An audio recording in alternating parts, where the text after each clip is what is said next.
आज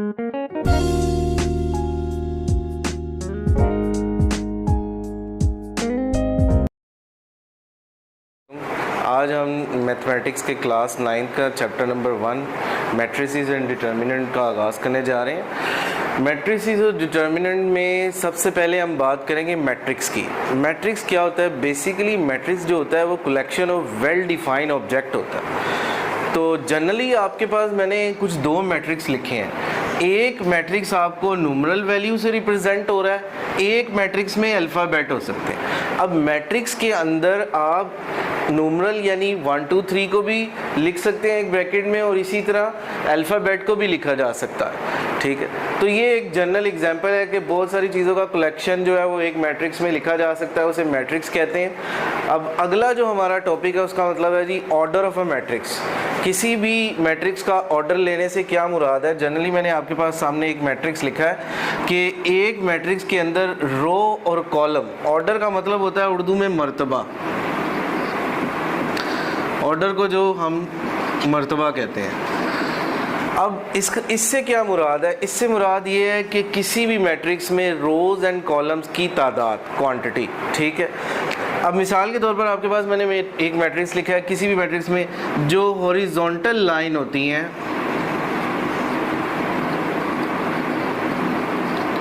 वो रो कहलाती हैं। इसी तरह किसी भी मैट्रिक्स में जो वर्टिकल लाइन होती हैं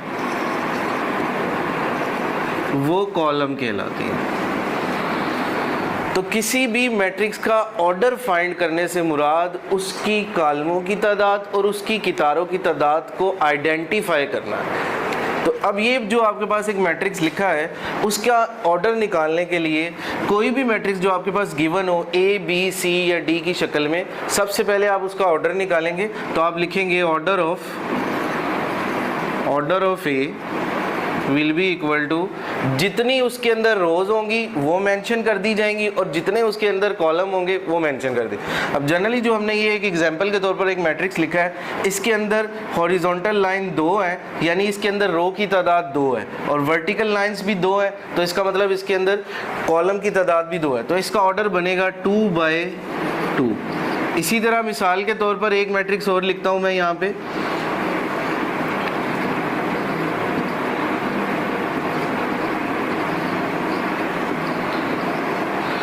अब आपको कहा जाए कि इस मैट्रिक्स का जो है वो ऑर्डर निकालें, तो इसी तरह आप लिखेंगे कि ऑर्डर ऑफ बी।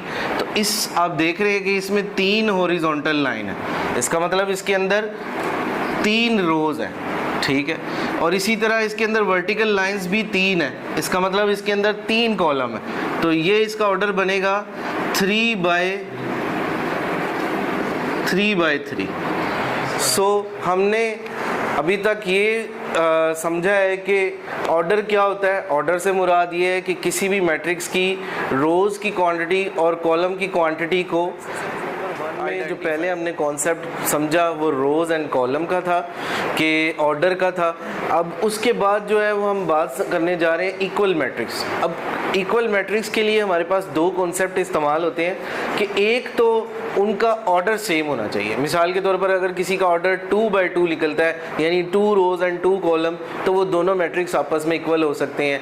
यानी 1/1 1 रो 1 कॉलम तब भी सेम हो सकते हैं। 3/2 3 रो 2 कॉलम तब भी सेम हो सकते हैं। तो शर्त ये है कि किसी भी मैट्रिक्स का एक दूसरे मैट्रिक्स के इक्वल होने का मतलब ये है कि उन दोनों के ऑर्डर सेम हो जाए। मैंने जनरली आपके पास 2 कॉन्सेप्ट के लिए मैट्रिक्स रखे हैं। अब देखें आपके पास एक मैट्रिक्स बी है, इसमें एक रो है, क्योंकि मैंने आपको पहले कॉन्सेप्ट समझाया कि हॉरिजॉन्टल जितनी भी लाइनें होती हैं वो सारी रो कहलाती हैं, और वर्टिकल जो है इसके पास 2 हैं, इसका मतलब इसमें 2 कॉलम है। तो इसका ऑर्डर हो गया 1/2, 1 रो और 2 कॉलम। इसी तरह इसकी तरफ आ जाएं तो इसको पहले सॉल्व करेंगे, तो ये आपके पास बन जाएगा 3 और 5। तो सेम वही एंट्रीज आ गई जो इधर भी मौजूद हैं और इधर भी मौजूद है। तो एंट्रीज के लिहाज से भी ये चीज़ सेम है, और उसके बाद ये इनका ऑर्डर भी सेम है। इसमें भी 1 रो है और 2 कॉलम, तो इसका ऑर्डर भी 1/2 बना। तो इसका मतलब ये है, पहली शर्त ये पूरी हुई कि इक्वल मैट्रिक्स होने के लिए दोनों का ऑर्डर सेम होना चाहिए। तो मैंने एग्जांपल के तौर पर आपके पास बी और आई लिखा था, इसका भी ऑर्डर सेम। अब दूसरी एग्जांपल आपके पास नज़र आ रही है कि ये एक एच मैट्रिक्स है 4 0 6 2, तो इसके पास भी 2 रोज़ और 2 कॉलम है, इसका ऑर्डर है 2/2। अब इसकी भी एंट्रीज अगर हम सेम करें, सॉल्व करें, तो इसकी भी अंदर मौजूद तमाम एलिमेंट सेम हो जाते हैं। तो 4 0 6 एंड 2 ये भी H से ही रिप्रेजेंट करता है, सिमिलर हो गया। तो एक तो सेम होने से भी इक्वल हो जाते हैं और उनका ऑर्डर भी सेम हो तब भी इक्वल हो जाते हैं। तो इधर भी 2 रोज और 2 कॉलम बनेंगे, तो इसका ऑर्डर भी 2/2 बनेगा। तो पहली शर्त भी हमारी पूरी हो गई। इससे साबित हुआ कि जिन भी मैट्रिसेस का ऑर्डर सेम होता है वो मैट्रिक्स आपस में इक्वल मैट्रिक्स के जो कॉन्सेप्ट है वो है जी कॉरस्पॉन्डेंस एंट्रीज आर इक्वल। अब जो कॉरस्पॉन्डेंस एंट्रीज से क्या मुराद है कि जो आमने सामने एलिमेंट्स की एंट्रीज लिखी हुई हैं उनको भी हमने इक्वल करना है कि पहली एंट्री को पहली के इक्वल, दूसरी को दूसरी के, तीसरी को तीसरी के, चौथी को चौथी के इक्वल करेंगे तो हमारी ये जो इक्वल मैट्रिक्स की शर्त है वो पूरी होगी। अब उस लिहाज से हमें ये सवाल कहता है 1.1 का क्वेश्चन नंबर लास्ट है, तो वो कहता है कि ए बी और सी डी की वैल्यूज भी फाइंड करो, उनको सेटिस्फाइड करो और बताओ कि ये मैट्रिक्स आपस में इक्वल है और सेटिस्फाई करते हैं या नहीं। तो अब हम सबसे पहले पहली एंट्री को पहली एंट्री के इक्वल कर देंगे। कॉरस्पॉन्डेंस एलिमेंट को a plus C will be equal to 0, इसको इक्वेशन नंबर 1 बना देंगे।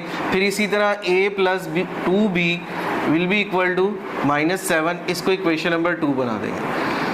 इसी तरह आपके पास जो तीसरी एंट्री है वो उधर मौजूद मैट्रिक्स में तीसरी एंट्री के इक्वल हो जाएगी, तो उसको हम इक्वेशन नंबर 3 बना देंगे। इसी तरह 4d -6 आखिरी एंट्री, चौथी एंट्री दूसरे मौजूद मैट्रिक्स के चौथी एंट्री के इक्वल हो जाएगी, तो इसको हम इक्वेशन नंबर 4 बना दें। तो इस तरह मैंने कॉन्सेप्ट के लिहाज से इक्वल मैट्रिक्स के कॉन्सेप्ट को पकड़ा और जनरली ये इस लास्ट क्वेश्चन को समझा रहा हूँ कि हर एंट्री कॉरस्पॉन्डेंस एलिमेंट दूसरे मैट्रिक्स के आपस में इक्वल होता है। तो इक्वल करने के बाद मैंने उनको बारी बारी इक्वेशन बना दिया। अब इन इक्वेशनों को यूटिलाइज करते हुए मैं इन सब की ए बी और सी डी की वैल्यूज़ बारी बारी निकालूंगा, फाइंड आउट करूँगा। सबसे पहले आप इक्वेशन नंबर 3 को देखें तो हम इधर लिखेंगे यूजिंग इक्वेशन 3। जिस भी इक्वेशन को यूज करना है उस इक्वेशन को सबसे पहले लिखना है, c - 1 will be equal to 3। अब इक्वल के इस तरफ अगर कोई वैल्यू नेगेटिव में पड़ी हुई है तो उधर जाकर प्लस हो जाती है, और अगर इधर कोई प्लस है तो उधर जाकर नेगेटिव हो जाती है। तो ये -1 है, इक्वल के उस तरफ मूव करेगा तो ये प्लस हो जाएगा। तो c की वैल्यू आपके पास आ जाएगी 3 + 1 विल बी इक्वल टू 4, एक वैल्यू आ गई। अब आपके पास अगली ये जो c की वैल्यू आई है इसी को आप यूज़ करेंगे इक्वेशन नंबर 1 में। तो आप लिखेंगे यूजिंग इक्वेशन 1। तो पहले इक्वेशन 1 को उतारेंगे, a plus C will be equal to 0। तो इस जगह पर जहाँ इक्वेशन नंबर 1 में c मौजूद है, जो भी हमने वैल्यू फाइंड आउट की है उस वैल्यू को इधर पुट कर दिया जाएगा। तो इधर आप लिखेंगे putting c is equal to 4। तो आप इस c की जगह 4 लिख देंगे। जैसे मैंने आपको बताया कि अगर कोई वैल्यू इधर प्लस होती है तो इक्वल के उस तरफ जाकर माइनस हो जाती है, तो इसी तरह ये +4 इधर है तो इक्वल के उस तरफ जाकर -4 हो गया। अब हमारे पास दो वैल्यूज़ आ गई हैं, एक c इज इक्वल टू 4 और a इज इक्वल टू -4। अब हम अगली इक्वेशन को यूज़ करने जा रहे हैं। जो a की वैल्यू हम यूज़ करेंगे वो इक्वेशन नंबर 2 में यूज़ करेंगे। तो इधर हम लिखेंगे यूजिंग इक्वेशन 2। इक्वेशन 2 है आपके पास a plus 2b is equal to -7। तो a की जगह पर आप उसकी वैल्यू जो अभी हमने निकाली है -4 वो पुट कर देंगे। Putting a is equal to -4, तो -4 a की जगह पर पुट हो जाएगा, बाकी सारी वैल्यूज़ एज इट इज़ आ जाएंगी। अब ये -4 इधर इक्वल के इस तरफ माइनस का है, इक्वल के उस तरफ जाकर प्लस का हो जाएगा और 7 के साथ ऐड हो जाएगा, और 2 भी इधर ही रहेगा। -7 + 4, 7 में से 4 गए क्योंकि अलामत बड़ी वैल्यू की आती है। एक वैल्यू अगर नेगेटिव में हो एक प्लस में हो तो दोनों को ऐड कर दिया जाता है, तो अलामत बड़ी वैल्यू की आती है, तो -3 आ जाएगा। अब ये वैल्यू इधर 2 इधर मल्टीप्लाई हो रहा है इक्वल के उस तरफ जाकर, कोई भी चीज़ इक्वल के इस तरफ मल्टीप्लाई हो तो दूसरी तरफ जब मूव करती है तो वो डिवाइड हो जाती है। तो b की वैल्यू आपके पास आ गई -3/2। तो इस तरीके से आपके पास 3 वैल्यूज़ फाइंड आउट हो चुकी है। तो आपने c निकाल लिया है 4, a निकाल लिया है -4 और b निकाल लिया है -3/2। अब आपके पास d रह गया। तो d के लिए आप d की ये जो लास्ट वाली वैल्यू है यूजिंग इक्वेशन 4, अब आप इक्वेशन नंबर 4 को यूज़ करेंगे। 4d - 6 will be equal to 2d। अब इसको सॉल्व करने के लिए हम देखेंगे कि d वाली वैल्यू को d की तरफ कर देंगे और जो ये कांस्टेंट फिगर है उसको इक्वल के उस तरफ कर देंगे ताकि d और d प्लस माइनस हो जाए और कांस्टेंट अलग हो जाए। तो ये 2d इधर प्लस का इक्वल के इस तरफ आएगा 4d के पास, तो ये माइनस का हो जाएगा और 6 इधर माइनस का उधर जाकर प्लस का हो जाएगा। 4d में से 2d को माइनस करेंगे तो 2d आएगा, विल बी इक्वल टू 6। अब ये 2 इधर मल्टीप्लाई हो रहा है इक्वल के उस तरफ जाकर डिवाइड हो जाएगा। तो d की वैल्यू आपके पास आ गई d इज इक्वल टू 6/2। अब ये दोनों आपस में एक ही टेबल पर डिवाइड होते हैं तो ये कटिंग हो जाएगी, तो d की वैल्यू 3 आ गई। तो इस लिहाज से हमने जो हमारा पहले शुरू में मुद्दा था a b c और d को फाइंड करो कॉरस्पॉन्डेंस एंट्रीज के साथ इक्वल मैट्रिक्स की रूल से, तो अब हमने a b और c और d की वैल्यूज आपने फाइंड आउट कर ली है। ठीक है, तो a की वैल्यू आपके पास आई है -4, b की वैल्यू आपके पास आई है -3/2 और c की वैल्यू आपके पास आई है 4 और d की वैल्यू आपके पास आई है 3। निकाल लिया, a आपके पास -4 है, b आपके पास -3/2 है, c आपके पास 4 है और d आपके पास 3 है। अब इन चारों वैल्यूज़ को हमने a, b और c और d की जगह पर पुट करके ये देखना है कि ये वैल्यूज़ जो हमने निकाली हैं ये दुरुस्त है, ये दोनों मैट्रिक्स में पुट करने के बाद सेटिस्फाई होता है ये कि नहीं। तो सबसे पहले हम a की जगह पर -4 पुट कर देंगे और c की जगह पर 4 पुट कर देंगे और इसी तरह -4 प्लस b की जगह पर -3/2 पुट कर दिया जाएगा। और जहाँ पुटिंग नहीं होगी वो मैट्रिक्स वैसे का वैसे ही लिख दिया जाएगा और d की जगह पर 3 पुट कर दिया।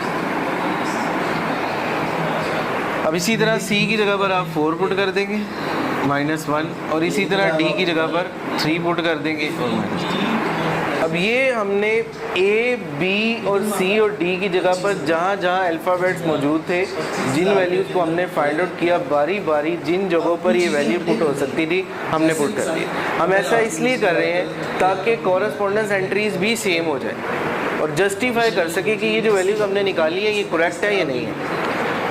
अब देखें 4 और 4 आपस में कट गया तो ये आपके पास 0 आ गया। इसी तरह -4 ये 2 और 2 आपस में कट गए -3 बचा और इसी तरह 4 में से 1 गए 3 बचा। 4 3 = 12 -6 विल बी इक्वल टू, आगे वाली सारी एंट्रीज वैसे की वैसे ही आ जाएंगी। 2 को 3 से मल्टीप्लाई करेंगे 6 हो जाएगा। अब ये देखें कि दोनों एंट्रीज जो निकाली गई हैं ये दोनों एंट्रीज जो है वो सेम हो जाएंगी। इससे साबित होगा कि जो एंट्रीज हम यूज़ कर रहे हैं, जो हमने एंट्रीज निकाली हैं वो सही है, दुरुस्त है। अब आप देखते हैं कि मैंने ये जो वैल्यूज़ पुट की थी, इन पुटिंग करने के बाद जो एंट्रीज निकली हैं वो इक्वल आ गई। इसका मतलब ये हुआ कि hence it is prove that